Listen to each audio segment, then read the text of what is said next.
Welcome everybody to this evening's Making Sense webinar. It is January 26, 2022, and we are here tonight to talk about the new National Personal Financial Education Standards. So exciting stuff. We're going to dive right in with this evening's webinar. So we're going to do a little bit of background on the Making Sense project for those of you who are new to these webinars and to the work that we do. We'll talk about a couple of upcoming webinars that we have coming up, and then we will dive into the new national standards that have been out since this fall.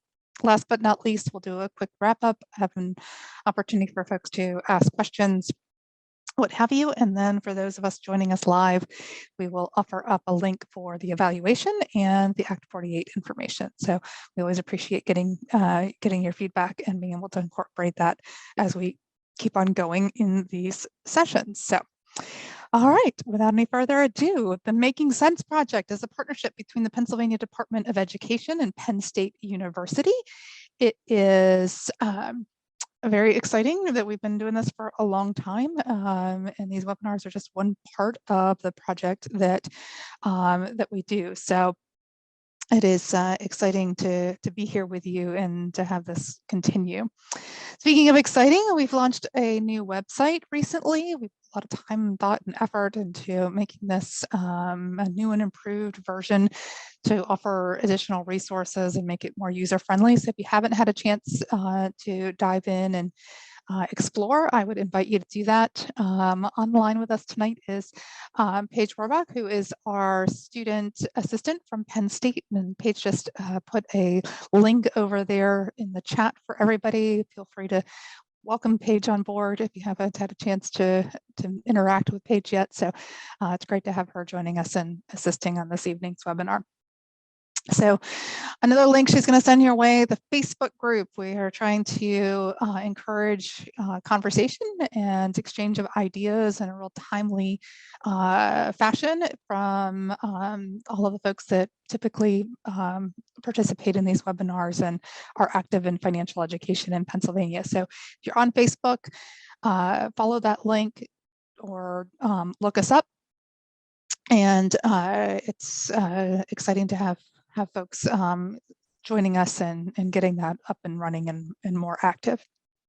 These webinars are something we've been doing for years and years, and typically follow one of three, or sort of focus on one of three areas: enhancing content knowledge, highlighting financial literacy resources, and or sharing information or professional information. So that is what we are doing tonight. And the next two that we have coming up are going to focus on these other pillars. So February 9th and February 23rd. February 9th, we're going to be talking about closing the wealth gap. And here we're really talking about the difference in wealth accumulation that is incredibly disparate between races, really is where we're going to focus. And then we're in that we're going to talk about sort of the role financial education might be able to play, as well as some data and some background to help provide context for all of that.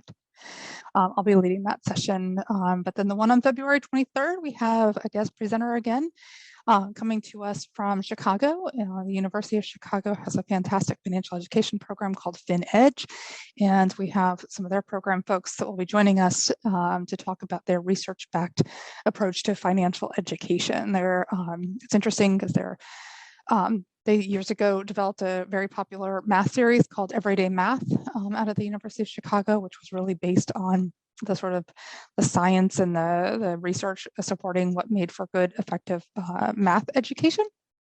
And so they took some of that know-how and experience and applied it to personal finance and financial literacy. And so they'll be on board to talk to us about their curriculum and how you can access it, what it entails, what have you. So hopefully you get a chance to register for one or more of those sessions and join us in those. So again, we'll get the content, the curriculum, and tonight on the professional, we're like covering all three of those back to back to back. So if you haven't already, please take a second to introduce yourself over in the chat area. It is, I saw that a bunch of you guys still had issues with getting the reminder, and I don't know why, because our settings were definitely correct. We even checked that before this evening, and something the zoomies are getting to us. I don't know, but we'll continue to work on that and see what happens. So thank you for joining us. But go over there and introduce yourself, what you teach, or I know some of you are retired, share that you're retired, maybe what else you're doing in retirement, what subject area, where you're living, what district and or county you're in. County always helps me because 67 counties are easier for me than 500 school districts. And then what you do with financial education. Do you teach a course? Maybe you have a unit in personal finance. Maybe you just are trying to incorporate some concepts here and there because you teach a subject that isn't, maybe completely easily able to be dedicated. So just go ahead and share those.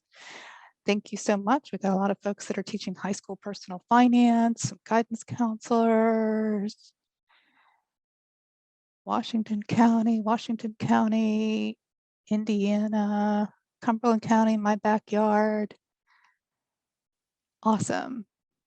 Bucks County, Berks County, fantastic. So great to have a lot of folks on with us. Really appreciate that you're able to be here and join us tonight. So let's go ahead and dive in.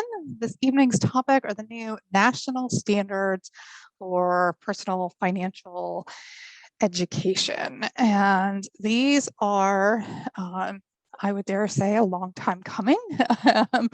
So I know that probably nobody else lives, eats, and breathes personal finance standards as much as I do in this crowd. So I apologize if I geek out a little bit on you guys, but this is something that I have been working with and around for years and years. So we're going to talk about a variety of things about these new national standards. Maybe some of it'll be a little more information than you wanted, but hopefully it'll be interesting. And I encourage you to ask some questions and make this interactive. You guys all have taught online enough to know that it's much more fun and engaging when people actually chat back. So be those kinds of students, if you will. So we're going to talk about the history of the personal finance standards nationally, why it's exciting that we now have new ones, that there's only one set. We're going to talk about the content of these new standards. We're going to talk about some how Pennsylvania stacks up, and in the process, I've created a resource that I think will, or I hope will be useful to you guys. And we're going to share that, how you might be able to get to it and access it, and then use those new standards in curriculum alignment and possibly a project with us, and then some additional curriculum development resources. So that's what I have lined up for this evening. And I will go ahead and dive right in. So thank you again to everybody who's had a chance so far to comment over in the chat. I appreciate it, trying to keep my eyes on both. And so keep that going, and don't hesitate to interrupt with a question or just pop a question in there at any time. And if you'd like to be unmuted or what have you, I would be happy to unmute for anybody that has something they want to sort of tell or what have you. So what came before these new national standards, you might wonder. So long ago, we had development of, or not so long ago, we had two sets of national standards until these standards were developed. So for many years, since 2013, there have been two sets of standards. The National Jumpstart standards on the left there go back as far as 1998, which is about when I started in the personal finance space, and actually at the time was starting to do work with the National Jumpstart Coalition. I started doing stuff with Jumpstart. We got the Pennsylvania Coalition started in 1999. And in 2000, I actually ended up doing consulting and working with the National Jumpstart Coalition for a number of years, and worked very closely with the folks that had developed the standards, and used them as a resource for states that were considering adopting standards of their own. So those standards were went through 4 iterations. So 1998, 2001, once upon a time, 2007, and then 2015. So those were updated 4 different times, and then reprinted. This one was the 4th edition, second printing in 2017, but if you open that one up, everything still says 2015 in it. The National Standards for Financial Literacy, the blue one, came from the Council for Economic Education in 2013, and were introduced sort of as a second set by the Council.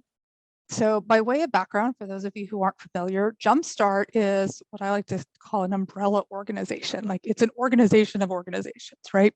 So Jumpstart includes lots of federal government agencies, large national nonprofit organizations, financial institutions, and lots of others that are interested in and support personal finance education.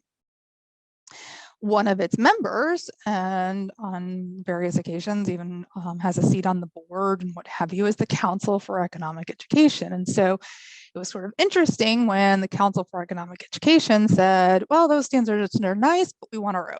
All right, so the Council for Economic Education, previous to this, had their what they call the Voluntary National Content Standards for Economics.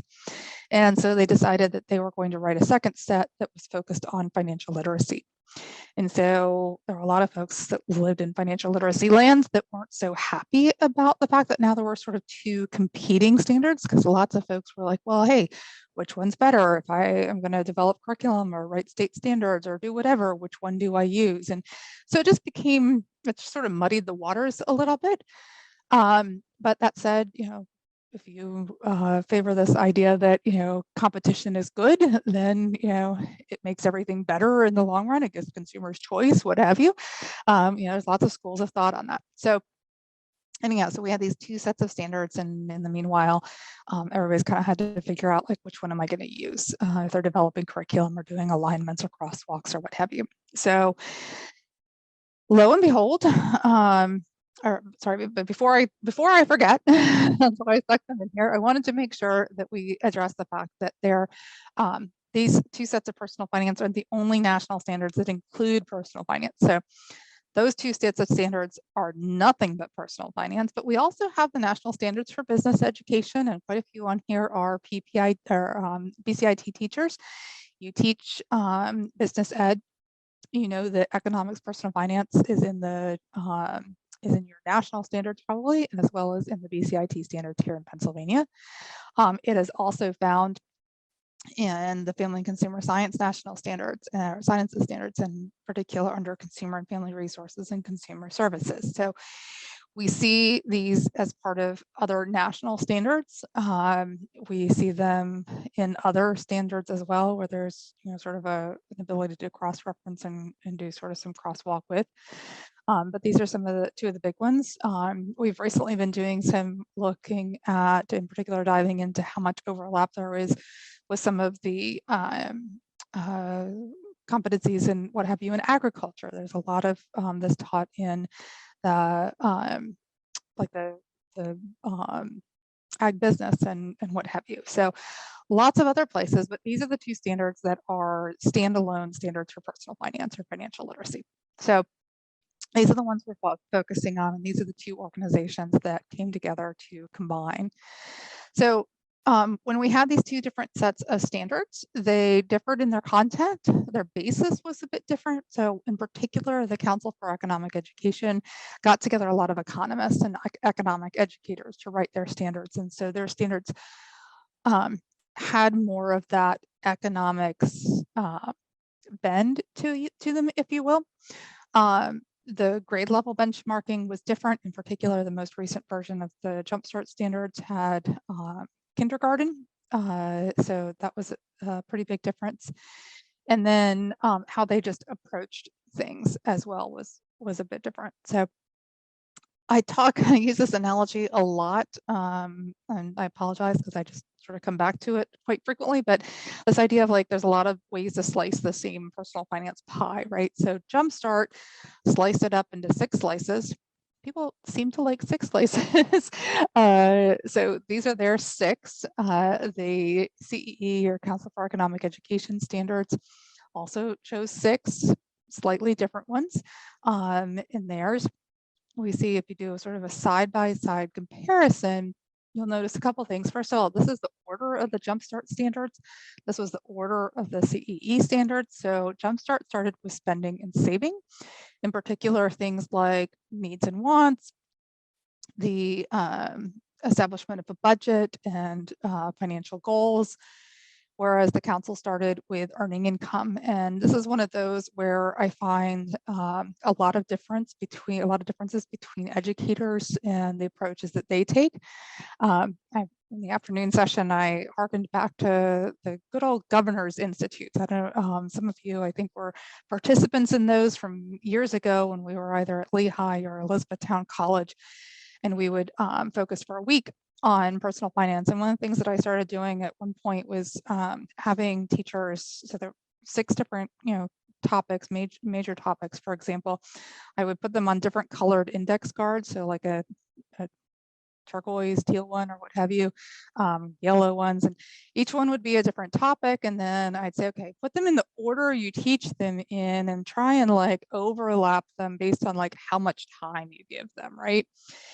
And so you'd have all these people around the room, and you couldn't find like hardly any in the room that were anywhere close to the same. Like everybody just had their different take on it. But in most cases, people started with either earning or with budgeting. And so I always thought it was kind of interesting that the 2 different standards started from different places.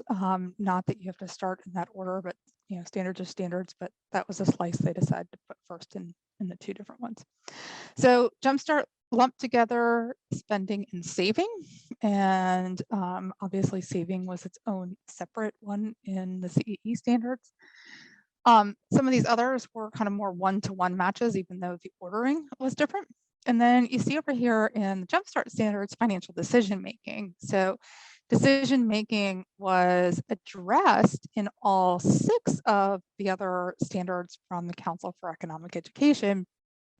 But you'll see in a few minutes that the way that it was done, as opposed to this financial decision-making as their own set of standards from Jumpstart. So here's what these look like.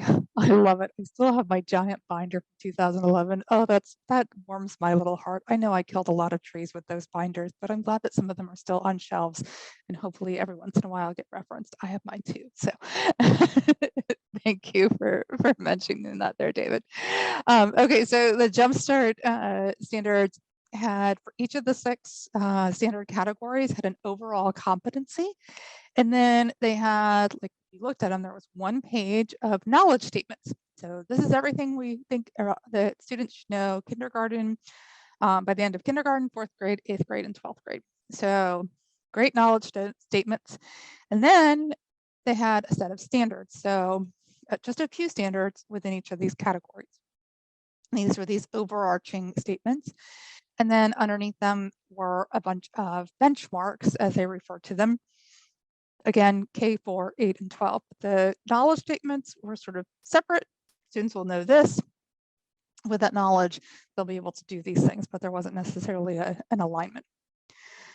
So this is what it looked like when you just took the overall standards and the standard statements underneath each of them. So you can see there were just 4 quote unquote standards under spending and saving, but then all these knowledge statements and benchmarks.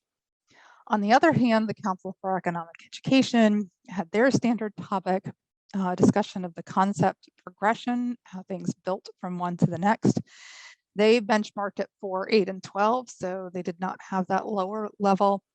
And then they did a side-by-side of a knowledge statement paired with an application statement or a learning outcome. And then they had this paragraph sort of thing about using decisions, decision-making skills aligned to that topic, and then some other topic-related choices. So if you see that here with earning income, there's some background, how this concept progresses from 4 to 8 to 12. And then you see these side by side. So at the completion of grade 8, students will know that knowledge skills. At the completion of grade 4, they'll use this knowledge too. Okay, so these are a little bit more what you're used to when you think about sort of like, student objectives, right? So here's what it looked like then with the decision-making skills, and then these choices, which were a great list of questions. But if you've ever done standards alignment work, a lot of times the stuff that's sort of left just in general print outside of the tables, a lot of times I think gets ignored. So while it was great supplementary material, I don't know that a lot of folks necessarily sort of focused on that very much. So that's what we had. Okay, so for years, we had those two sets of standards. I do a lot of curriculum development work, both here in Pennsylvania and with clients that are national and do all sorts of stuff that I've been asked many, many times over and over again, okay, which standards are we aligning to? And I could always come up with reasons to align for either one. And in the end, we usually ended up having to align to one or the other because it's really hard to align to both, especially when you're trying to do assessments and you have to figure out, you know, which ones are you trying to assess.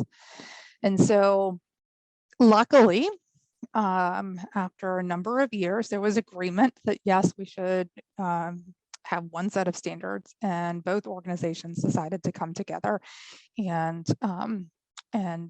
have a collaborative effort to develop new standards. And so this last fall at the CEE conference, which was virtual, and at the National Educator Conference for Jumpstart, which was in person in DC, they launched or announced these new national standards. And everybody in everybody in financial literacy land was all excited. I was all excited. I was like, yay, they're out there. So this was very exciting. So what was their goal when these folks all came together? What did they want to do? So this, primary goal was to create a unified set of standards. And this slide and a couple of others, I borrowed some of the language directly from a PowerPoint that was delivered to the National Education Conference at Jumpstart by the director of the project that worked on creating these. So I'm giving them their credit for these. So these are some of their other additional guiding principles. So they wanted to, take the best from both. Update the topics. The last one, was 2015. So there's a lot has happened in the world of finance in the last 6-7 years. So they wanted to acknowledge that. Hello, cryptocurrency and other things. Use a numbering convention. This was one of the ones that I was super excited about and kind of did backflips over. Focus on decision-making knowledge and skills. Design for cumulative grade level knowledge, not repeating for every grade. So for example, if a standard is in grade 4, you won't see it again in grade 8 and in grade 12. It's not intended to build or repeat. They're intending that by the end of 4th grade, students should just know what's in the 4th grade standards. By the end of 8th grade, they should know what's in the 8th grade and the 4th grade standards. Likewise for 12th, it's 12th, 8th, and 4th. They needed to be accessible, things that could be assessed. Avoiding over specificity. So for example, if you name a law, for example, and there's a new law that replaces it, it's no longer necessarily up to date. Or maybe it's so old that nobody really cares about that one anymore because it's nothing new. And then ensure that they are equitable and inclusive. So a few of the other things, again, is one of the slides, or content from one of their slides, the decision-making emphasis throughout, topical coverage updates, and these were really important. Things about financing, higher education, and student loans, identity theft. I wanted to do backflips over behavioral finance being included. Those of you who participated in particular in our book study on behavioral finance, we did one it was based on the book Dollars and Cents by Dan Ariely. Know that I'm a huge fan of students understanding why we think the way that we do about finances and why oftentimes we make choices that aren't necessarily in our best interest. There's a reason behind a lot of that, and knowing all of that can help us to make better decisions if we understand sort of the science behind it, and or how other people are sort of creating choices for us, knowing that they know how we're going to react, like a buy one get one offer, right? Or serving up the most expensive stuff at the grocery store on aisle level because we're not necessarily going to stoop down and, or what have you. So those are the kinds of things that I was excited to see.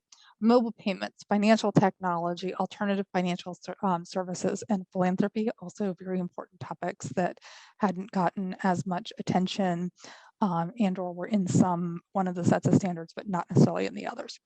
So they did a great job. They had a group of folks that did a whole crosswalk between the two that said, okay, this is common content. This, is in one and not in the other. We need to make sure that we have it, that kind of stuff. So lots of legwork that was done. Again, a focus on concepts and principles. They wanted things that were, evergreen, and then equitable and inclusive language, gender neutral language, and recognition of different types of families and household circumstances. So they went through a process whereby this was also reviewed by individuals from a diversity and equity standpoint as well. So they did a really good job, I think, in vetting all of this.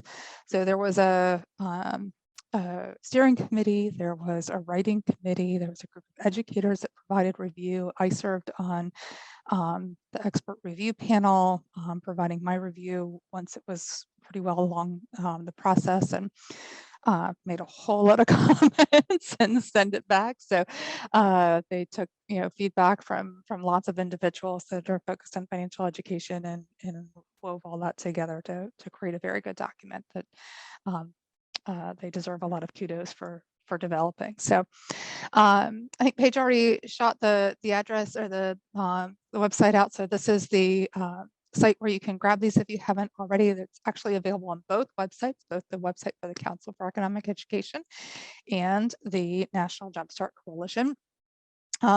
They do note, and it is in there as well, the Jackson Charitable Foundation underwrote the cost of the work that was done. So kudos to them for doing that. At this point, my understanding is that they don't plan to produce hard copy books. So in the past, there were hard copies of the standards that you could get if you were at a conference, or sometimes you could request copies of them or buy copies of them. It is not, that's not in the plans or in the works right now. So if you want a copy, it's like everything else, go and download it online, but it's free of charge. You'll just burn through a little bit of printer ink. So do the same thing I did. You can print your lovely copy. It is formatted so that you can do it double-sided, and it's about 40 pages long. So I'd encourage all of you to do that so you can mark it up, or if you like a digital copy and are happy with that, I am the producer of binders and like paper copy for things like that. So I'm still old school. So how do they compare, the old versus the new? So maybe perhaps you've gone through and you had looked at the Jumpstart standards and aligned your curriculum to the Jumpstart standards or the Council on Economic Education standards. What's different? What's new? Okay. So you'll notice I switched the order over here on this slide of the Jumpstart ones to align and show that alignment. So the first set of standards or standards category in this one is earning income. So it's the same as the old CEE one, and pretty much similar content concept as the old Jumpstart one, just in a different order. Next, you will see spending as a standalone standard. So that had been the buying goods and services. Remember when I said that CEE standards were developed by primarily economists? I think like that buying goods and services sounds very much like an economist. So now it's just spending. Jumpstart had those combined with savings. So now we have saving as its own separate, which is separate from investing, which had been called financial investing by CEE. It's now just referred to as investing. We have managing credit and then managing risk. And so those are our 6 slices in this new iteration. The financial decision making from Jumpstart as its own separate set of standards, separate standards category has sort of been subsumed into the others. So That's how sort of the content breakdown ends up looking. In terms of the format that it takes, I would say it leans much more towards the old CEE standards in that there is sort of this topic summary, a nice paragraph about what students are about, the topic at hand. So earning income or saving or investing. I really like reading through the concept progression explanation. And one thing I think is really important, especially we've got a lot of high school folks on here. Some of you will have students who come to you with the base knowledge from 4th grade and 8th grade, and others probably come to you where they have hardly any of this, right? So it's interesting to see that concept progression, and I think it would be valuable to spend some time looking at what students do or don't have, and or maybe some of those skills that could be built before they get to you, in a perfect world at least. And then we have knowledge standards and learning outcomes. So similar to what CEE had before, except now there's not as much of a one-to-one correlation. CEE standards before maybe sometimes had 2 learning outcomes attached to a knowledge standard. This time, everyone, I think, has at least 2, in some cases like 4 or 5. So that's a little bit different. And then there's not a whole lot of extra fluff. So that whole piece about like decision making and choices has gone to the wayside. It really is like almost everything you need are in those tables. It's in the part that everybody pays attention to. So let's take a look at what you get when you open up the book that's not a book anymore. So basically there's just an introduction and about. It gives you some of the background information. And when we dive in, this is that overview of each one of the standards, concept progression that I talked about. And then you get table after table after table. So 3 tables with each standard. So grades 4, 8, and 12, they are color coded. So you get the 4, 8, and the 12 if you're just flipping through the binder and you're in elementary school educator, you want to just focus on the blue, what have you. So nice and color coded from that perspective. So some of you know that I once upon a time was a math teacher. I've never met a graph or a chart that didn't make me happy. So I broke down the benchmarks by the grade level. So these are actually the knowledge standards. So there were a total of 131. We'll double check that in a minute, a slide I have coming up, but 52% of the content is benchmarked for grade 12 and 30% at grade 8 and 18% at grade 4. So you can see that they expect 4th grade and elementary schools to be delivering a little bit of information that students will know some. And they're going to build on that and know more hopefully by the end of 8th grade, but then the bulk of it they're waiting to high school to get. So again, we know that when the rubber hits the road in your classroom, you might very well get 12th grade students or high school students that need to do a whole lot of catching up. How does it come out by the categories? So if we just take each knowledge statement, right, 131 of them, 21% in total focus on earning, 14%, 15, 18, 18, and 14. So definitely a bigger chunk on earning. If you combine the saving and investing, that would be the biggest chunk or the biggest piece. They are separate, but a lot of times people sort of teach those in tandem. So you could think about this if you wanted to, sort of in terms of how much of your course you devote, and maybe see kind of how they compare. If you just look at the 12th grade ones, this is where there's a bit of a divergence. So for example, the managing risk standard has no 4th grade benchmarks. It's all at grades 8 and 12. So you see the earning piece goes down. They expect students that's actually where the bulk of the 4th grade standards are. There's a lot more 4th grade standards on earning income than on some of these others. So it looks a little bit different from one to the next. So those were all based on percentages. This is the actual number of knowledge statements at for each of the 6 standard categories, and then broken down by the grade levels. So you can see, we go from 23, 40 to 68. And again, these are knowledge statements. So what's covered under each of these standard categories? So under earning income, you can see that we have everything from job choices and selection to entrepreneurship, to taxes, to the labor market. So a pretty wide array of different topics here. Taxes is mentioned and focused on in this area, but that'll be something that you'll see a little bit more of as well, in particular under investing. With spending, we get everything from the reasons people spend and the opportunity cost, factors that influence, so things like advertising to how things are priced.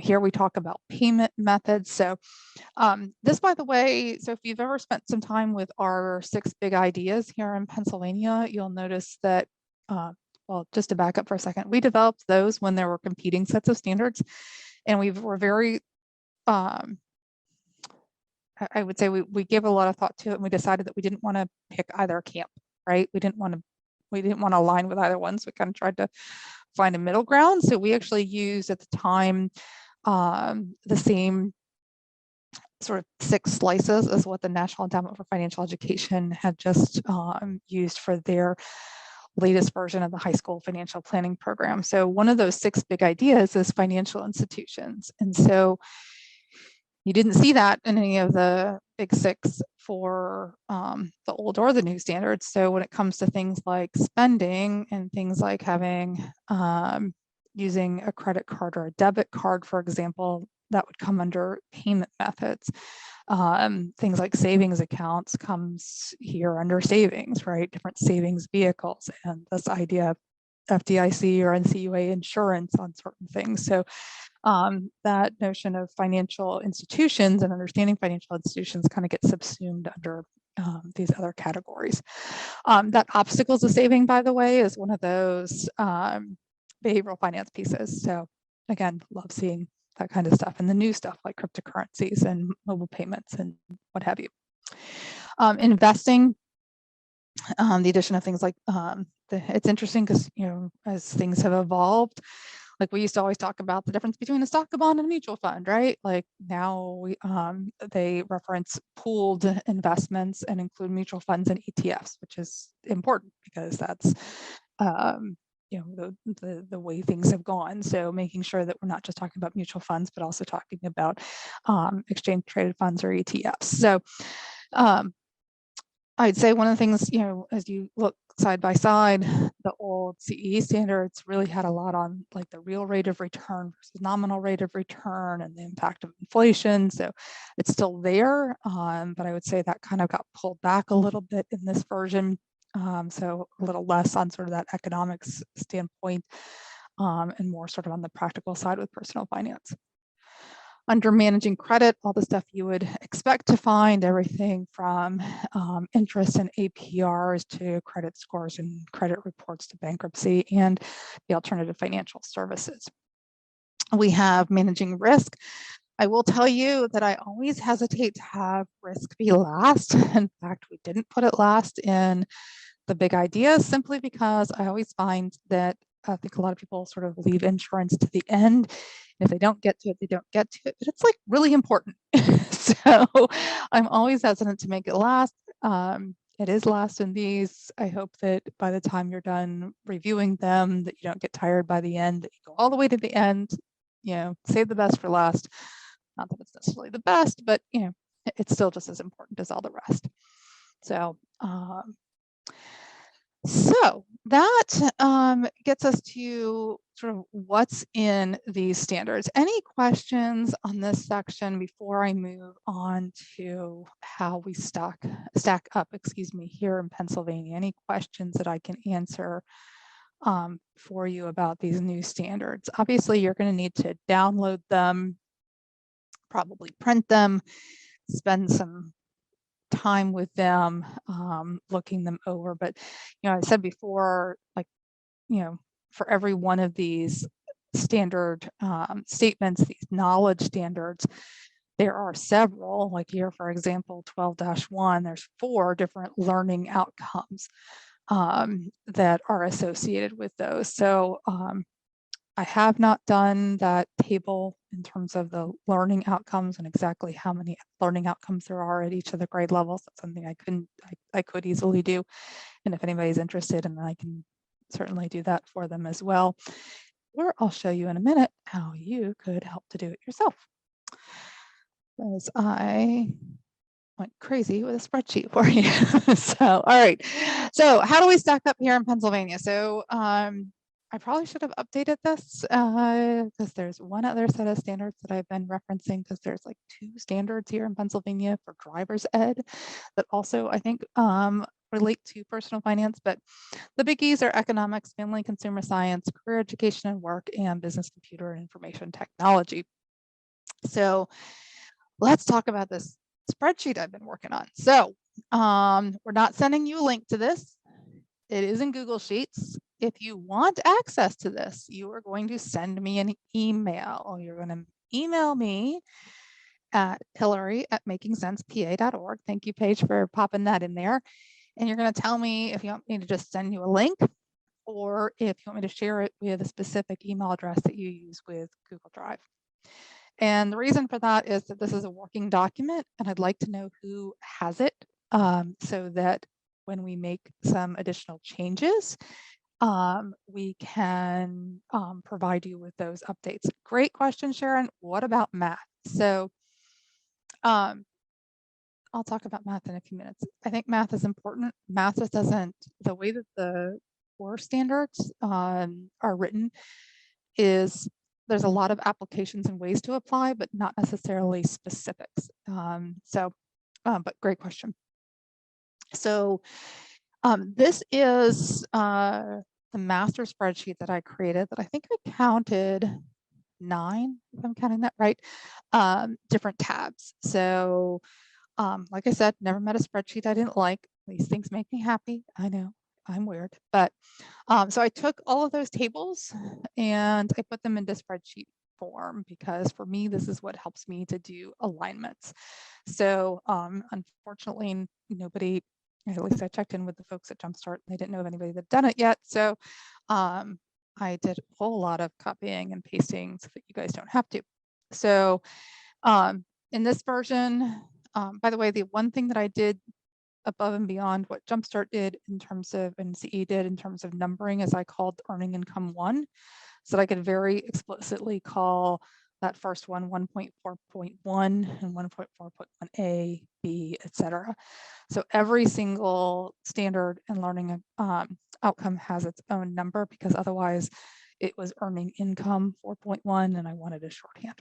So if you look at like our standards here in Pennsylvania, it's very similar. Every single standard has its own numeric code, and I find that incredibly useful when trying to do sort of shortcuts or shorthand for standards correlations. So I provided this and did this in a couple of different formats. So here you can see the 9 different tabs that you'll find. We'll sort of go through these. This is one where it's in rows, so each one is its own row, the standards and the learning outcomes.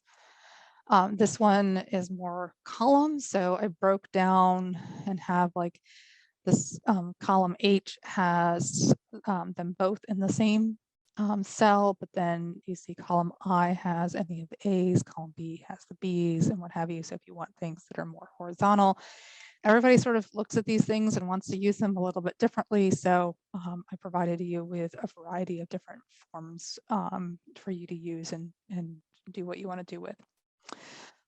This is the format that I landed on for a national standards to Pennsylvania crosswalk. And so the 50,000 view or foot view is we have a lot of overlap and a lot of gaps.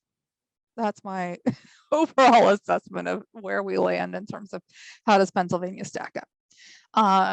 Those of you who spent some time with the state standards know that they all have, that even some of our standards have overlap. So for example, you'll see some things that are in family and consumer science and business, or business and career education and work, for example. So there's already some overlap here in Pennsylvania, but there's also quite a few gaps. And so what we are looking to do, and I'm starting with those of you who are on the line with us today and or on with us this afternoon, is instead of just Hilary Hunt saying this is how they align, I've done a lot of that. Mine is all on paper still right now. I didn't want to give you guys the already completed because I don't want to taint it. But I literally like printed them out and cut them apart and like stuck them onto pages. That's my version right now still of this. But what we're looking to do is bring together some educators, either active and or retired. I know that some of you who are actively teaching might say, I would love to be involved, but I've got way too much on my plate right now to even think about this. Or you might say, hey, this sounds really cool. Can I just like have a small piece of this or help in a small way, but maybe not take on the bulk of the work. But what we're looking to do is have a collaborative effort very similar to what they did when the Pennsylvania core standards for mathematics were released, where they took the PA core that had been developed and they did a crosswalk with the common core standards. And what was really neat was that they didn't just identify which standards correlated or mapped again one to the other. They gave sort of a level at which they did. So these are, the next tab here has the Pennsylvania standards. Right now, and that's why I said this is a working document, this has FCS, BCIT, and career education and work. We haven't landed yet on which set of the economic standards we're using. So there is the econ standards that are in chapter 4. There's a whole webinar from a while back if you want to go into the specifics of some of the differences in the standards. And then there's the economic standards that are on SAS that are primary, elementary, and secondary. We haven't landed yet on which ones we're using, and once we do, then I'll be able to add those in to this spreadsheet. So again, living document, want to know who has it so I can give you more current versions. And then we have sort of this designation process. So this is what they did with math standards. This is the same table and alignment, descriptions, levels, what have you. So a very strong alignment basically is kind of like a one-to-one match, right? There's only a few of those, I dare say. Captures the essential content, quite a few of those. Minimal alignment, yeah, there's quite a few of those. Alignment at a different grade level. This one is, I think, going to be pretty key, where we find some things that we've said are grade 12 here in Pennsylvania, and maybe we're a grade 5 or a grade 8 or a grade 3. So the fact that we have, in most cases, 4 grade levels that things are benchmarked at will automatically mean that there's going to be a bunch of alignment at different grade levels. And then there's also going to be things that are no alignment. Either they're in the national standards and not in the Pennsylvania, or they're in the Pennsylvania standards and not in the national standards. By the way, the Pennsylvania standards, this isn't every single FCS standard or every single BCIT standards. These are the ones that Hilary Hunt and some other educators have said look like personal finance to us and have been in documents that we have shared in the past. So when you go through this and you say, well, hey, where's the rest of the spreadsheet with the, say, child development standards or what have you, it's because they're not relevant to this. And so I haven't put them into a spreadsheet. So if you're looking for a spreadsheet form of the whole BCIT standards, this isn't it. These are just the ones that are pertinent. So if you are interested in being a part of this process, in addition to emailing me for your very own access to this spreadsheet, let me know that, because we're putting together a group of folks and are excited to work together. It'll all be done online. We're not breathing on each other. We're just going to do stuff on our own. We'll have some time where we come together, chat, and then work collaboratively and or independently. And come back together to sort of report back and share back. So how can or should you use these new standards? So in addition to the pieces of this that I offered up before, I also give you some additional tabs where you could look at your own alignment. both to the national standards and to Pennsylvania's. So a couple of ways that you could think about using this. One is if you are in the process of developing a course, looking at it from a standpoint of these are all the things that we want to make sure that we're doing. If you have a course, maybe you have a high school standalone personal finance course, and you want to look at it and say, okay, yep, I cover this in this unit and or in this lesson. The other thing that you might think about doing is working collaboratively with some of the other professionals in your school um, or district to say, okay, as a high school, where are students getting all of this? So maybe you are in a situation where you know that some of your students, maybe all your students are going to take a high school economics course. So there are certain topics that you don't cover because you know they're covered in the econ course. Maybe you don't cover certain things because you know that they're covered by whoever's doing the career education and work standards. So this is an opportunity for you to really look across the school, across disciplines, and say, who's doing what? Is it in a required course or is it in a elective? As well as being able to maybe have some conversations to say what's being done at the younger grade levels. So are any of these fourth grade benchmarks, for example, being met? How about the eighth grade benchmarks? Who's meeting them? Is every kid getting them or just some students?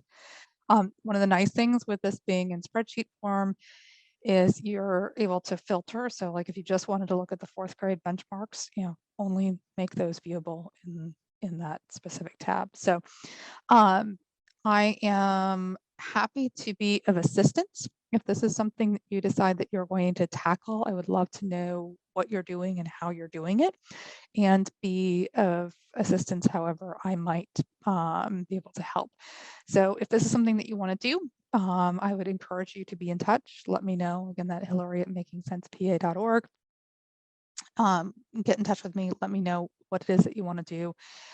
It's also the kind of thing that if there are several people that are trying to do the same thing, we could get together with like a little working group and maybe share some of that load or do some compare and contrast kinds of things as well. So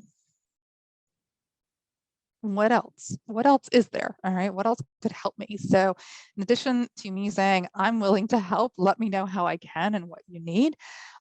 We also have a whole new section of our new website under this instructional framework. Now these are not new resources. They've just in a lot of cases been hiding or been sort of buried, for lack of a better term, over in the Standards Aligned system or the PDE SAS website. So they've been out there for a while.